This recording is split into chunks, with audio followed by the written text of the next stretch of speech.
National Judicial Council suspends 2 High Court judges, sacks 2 heads of court over judicial misconduct.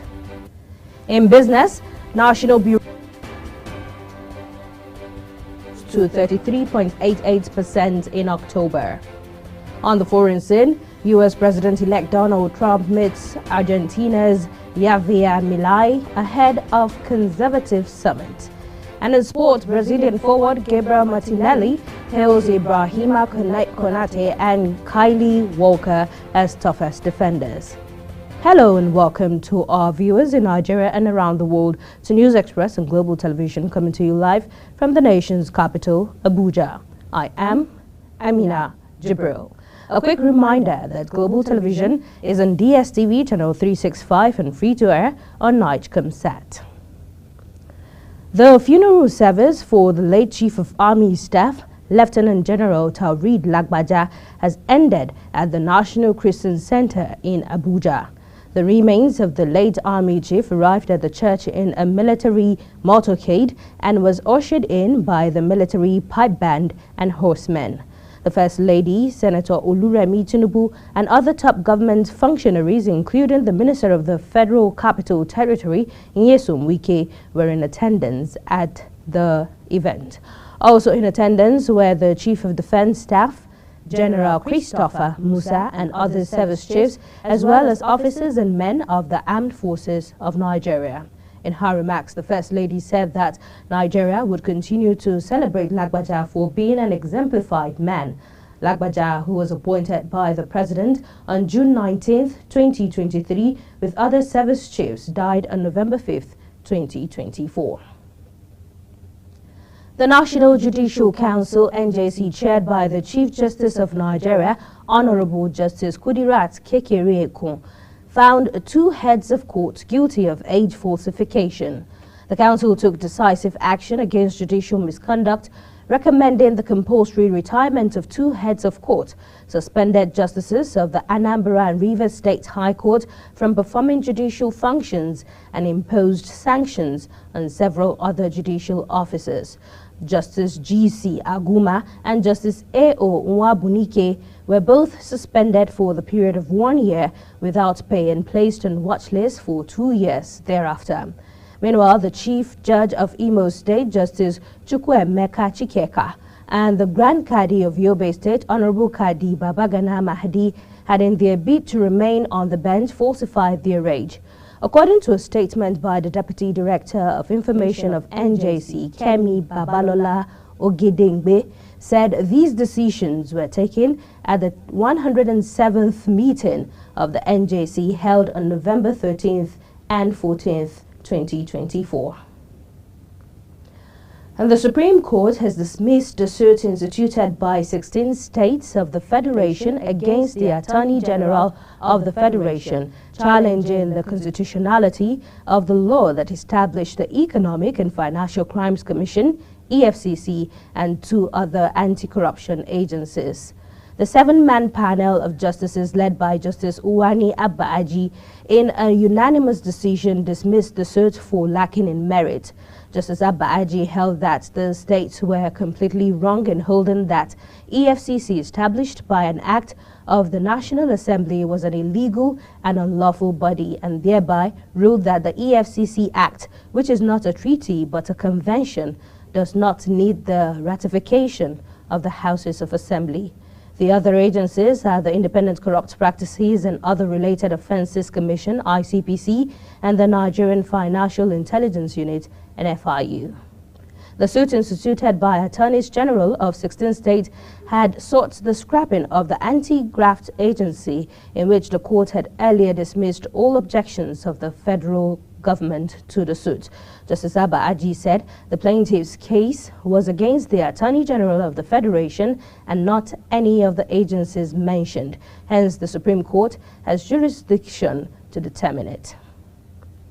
And President Bola Tinubu has urged all stakeholders and the electorate in the Ondo State off-cycle governorship election to uphold peace and decorum as they carry out their civic responsibilities without fear before or after the exercise.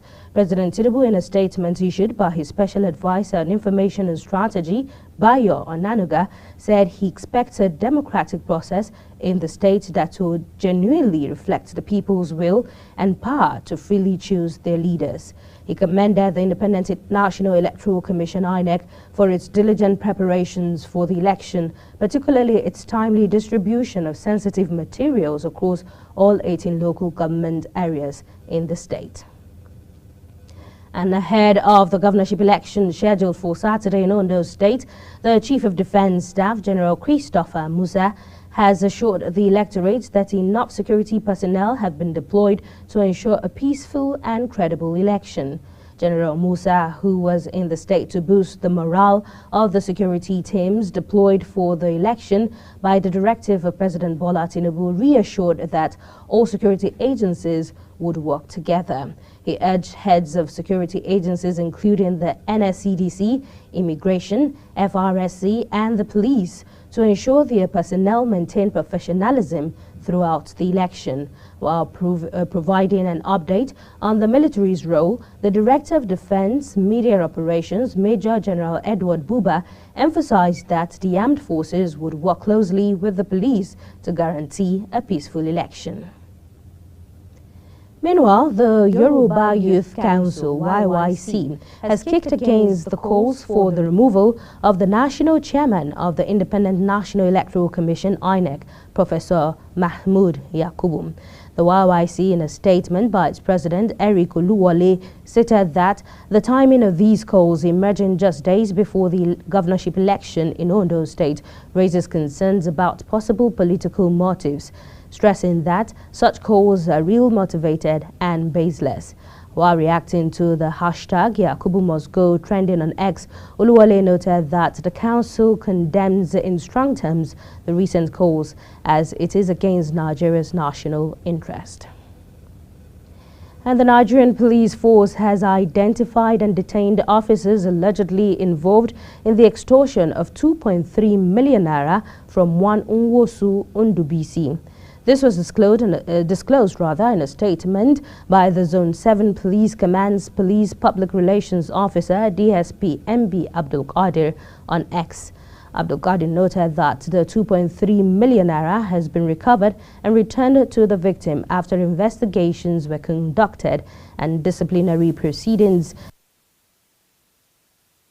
According to the statement, the Assistant Inspector General of Police in charge of Zone 7 Headquarters, Abuja, Benneth C. Igwe, reassured the public that, in line with the transparency and accountability policy of the present Inspector General of Police, Olukayode Egbetokun, the zone will update members of the public on the outcome of the disciplinary proceedings against the defaulters. Recall that the incident became known after Harrison Gwamnishu, an ex-user, revealed that officers allegedly extorted 2.3 million naira from Ndubisi, forcing him to sell his laptop at Banex Plaza in Abuja to pay for his bill. The federal government says President Bola Tinubu's policies are designed to deliver sustained results in the lives and livelihoods of tens of millions of expectant Nigerians. Minister of Information and National Orientation, Muhammad Idris, stated this in his address at the National Advertising Conference in Abuja, themed Navigating the Shifts, Technology, Culture and New Business Models. The minister, represented by the Director General of the National Orientation Agency, Lanre Isa Onilu, warned advertisers and content creators to be wary of data privacy and cybersecurity. He appealed to advertisers to support and promote the reforms being implemented by the president, using their platforms to amplify the administration's vision for a more prosperous Nigeria.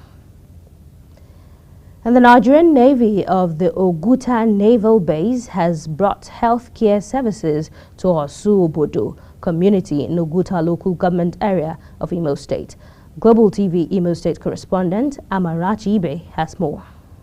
This is St. Michael's Secondary School in Oguta local government area of Imo State, the venue of the medical outreach put together by Nigerian Navy to provide critical health services to the community. The commander of Oguta Naval Base, Mohammed Bashiru, represented by Okeme Anthony, Executive Officer, says the outreach is not just about medical checkups, but focuses on building trust with the community. In line with the Nigerian Navy's mandate and the vision of the Chief of Naval Staff, Vice Admiral E.I. Ogala, the Naval Base Oguta organized this medical outreach to improve a better working relationship with the good people of Oswobodo community here in Imo State, as well as also enhance our corporate social responsibility in our host community. For the past 3 years, and in these 3 years, the relationship has been very good. The traditional ruler of the community, Alphonsus Uzoma, and the principal of St. Michael Secondary School, Uguta, thanked the Nigerian Navy for the kind gesture. I thank the government and the Naval people for this gesture, for the health of the people. People say health is wealth, so we're happy. And I think they say let it be annual, so that the health of the people will improve. Impressed, and they pray that they continue to repeat this almost every term. I'm highly impressed. Highlights of the event include health education, seizing on body care and preventive health, as well as screening for blood pressure and blood sugar levels. The Nigerian Navy team also distributed insecticide-treated nets, free medication, and provided medical consultations. The Nigerian Navy Uguta Naval Base has not only extended a hand in protecting our nation's waters, but has also demonstrated a commitment to the health and well-being of Oswobodo community. From Oswobodo community in Uguta local government area of Imo State, Amarachi Ibe reporting for Global TV News. You're watching News Express on Global Television, coming to you live from the nation's capital, Abuja. When News Express returns, National Bureau of Statistics reveals Nigeria's inflation rose to 33.88% in October. Details of this, as well as foreign and sports stories, coming right after this break. Please stay with us.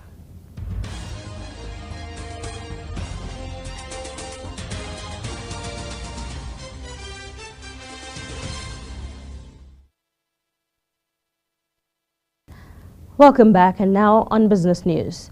Bank customers and point-of-sale POS operators in some states across the country have raised concerns over alleged cash squeeze.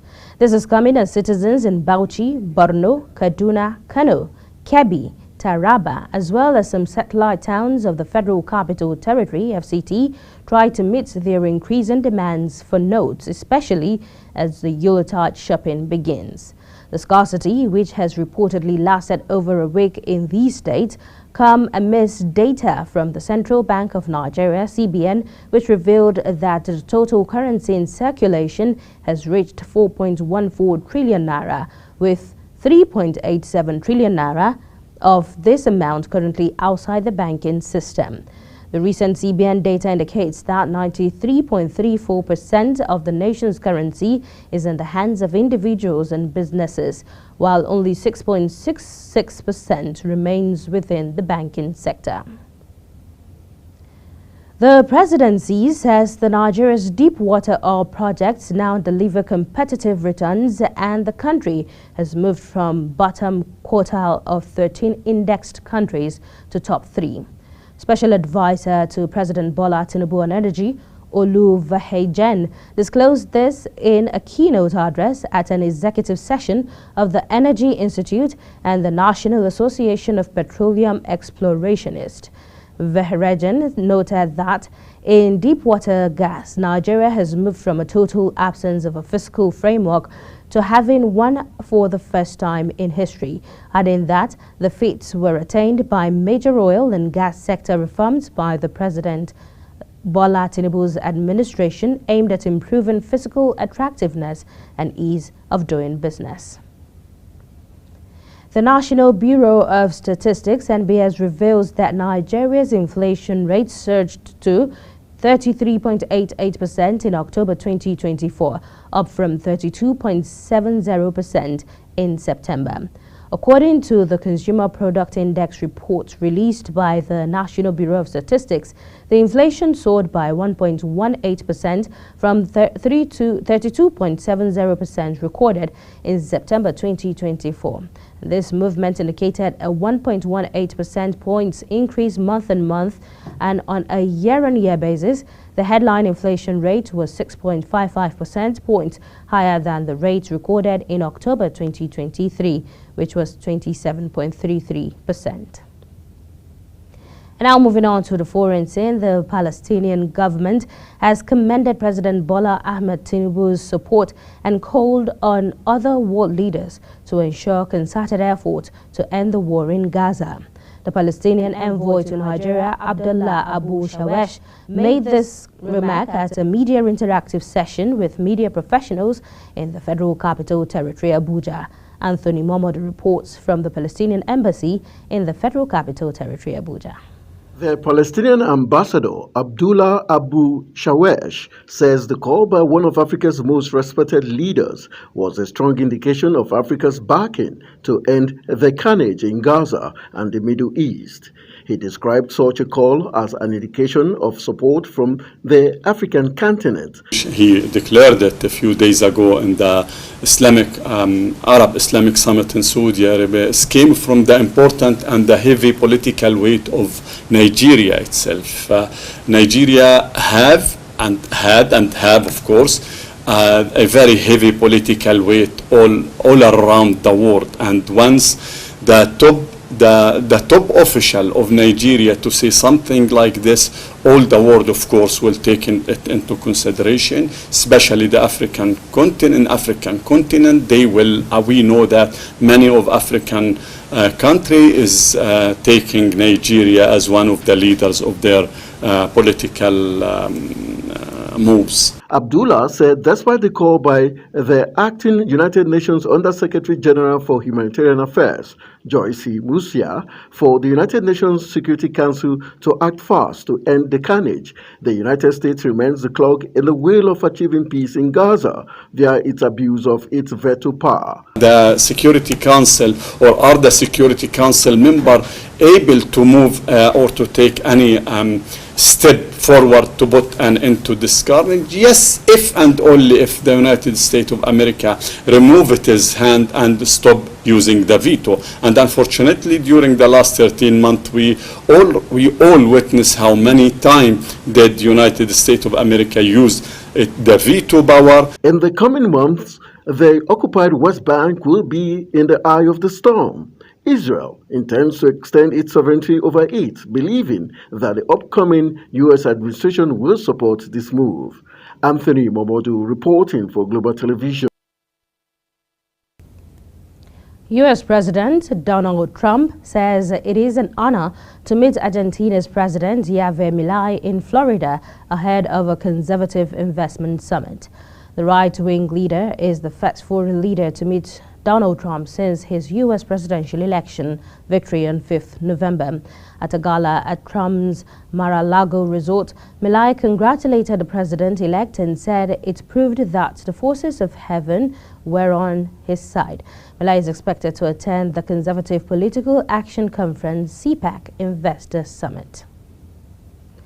And now moving on to the world of sports, Super Eagles goalkeeper Stanley Nwabali has announced the death of his father. He took to his Instagram to make the announcement. Nwabali shared a heartfelt tribute accompanied by a tearful emoji expressing his grief as he wrote, "Rest in peace, Dad." Nwabali, however, did not disclose the cause of his father's death. Meanwhile, Victor Osimhen tallied Segun Odegbami's Nigeria scoring record of 23 goals with his effort that pulled the Super Eagles level in Thursday's 2025 Africa Cup of Nations qualifying Group D draw against the Benin Republic. The Napoli Loni, who has taken the Turkish Super League by storm, rose above a sea of Cheetahs defenders to nod home on 81 minutes, his 23rd in 38 appearances for Nigeria since making his debut in 2017. He thus matched the feat of Segun Odegbami, who scored the same number of goals in 47 appearances for Nigeria between 1976 and 1981. Brazilian forward and Arsenal attacker Gabriel Martinelli hails Liverpool's Ibrahima Konate and Manchester City's Kyle Walker for praise, noting that they are the toughest defenders he has ever faced in the English Premier League. 23-year-old Martinelli stated this in an interview, insisting that both players are tough to beat, recalling his encounters he has had with both defenders. Recall that Martinelli's goal in the 60th minute against Chelsea at Stamford Bridge was not enough to earn Arsenal 3 points in their quest to win the Premier League title, which has eluded Arsenal for over 20 years. He was also part of the Brazilian side that played a 1-1 stalemate against Venezuela in the World Cup qualifiers. And now to end the News Express, let us look at the stories, summary of our top stories. The National Judicial Council (NJC), chaired by the Chief Justice of Nigeria, Honorable Justice Kudirat Kekereekun, found 2 heads of court guilty of age falsification. In business news, National Bureau of Statistics (NBS) reveals that Nigeria's inflation rate surged to 33.88% in October 2024, up from 32.70% in September. On the foreign scene, you heard U.S. President Donald Trump has said it was an honor to meet Argentina's President Javier Milei in Florida ahead of a conservative investment summit. And sports, Brazilian forward and Arsenal attacker Gabriel Martinelli hails Liverpool's Ibrahima Konate and Manchester City's Kyle Walker for praise, noting that they are the toughest defenders he has ever faced in the English Premier League. That is it on News Express, and it came to you live from the nation's capital, Abuja. A quick reminder that Global TV is on DSTV channel 365 and on Star Times channel 276, also on free-to-air on Nigecomsat. Kindly follow us across all social media platforms now showing on your screen using @GlobalTV NG. I am Amina Jibril. Thank you for watching.